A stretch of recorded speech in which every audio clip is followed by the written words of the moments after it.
आज मु पूरा बहुत खुशी अच्छी से खुशी आज मु बनाऊँगी मशरूम तरकारी। हेलो फ्रेंड्स, नमस्कार, जय Jagannath, welcome back to another mini blog. जने दीदी अच्छे गाँ को गले मो किसी न किसी गिफ्ट धरिकी आसती। एथरक मो किसी नुआ गिफ्ट आनी चलते अनबॉक्सिंग करिया। अरे बहुत दिन मुझे चाहूली आ दीदी मो से जिनसा ही आनिकी देले मते तो एही ऊपर बहुत भल लगे। आज मु एमिति ड्रेसटा ऑर्डर करछि जोडा कि हम खानदान रे के पिन्हा। अरे भाई पैसा बचत वाला ड्रेस माने ड्रेसटा एते मते भल लागला। प्रथमे अनबॉक्सिंग करिवा।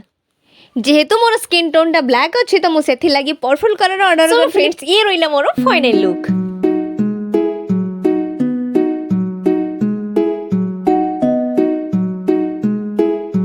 मु तो निजे जानी पारुने मु आको धरिबी ना आसे तो मु खेलीबी। देखु नांती केते सुंदरटा हेजी। बहुत बहुत धन्यवाद दीदी मते एते सुंदर उपहार देथिवरु। हे गला ना मोर डबल खुशी। सो फ्रेंड्स आज मिनी ब्लॉग एते देखावा नेक्स्ट मिनी ब्लॉग रे। So till then tata bye bye, love you guys, take care.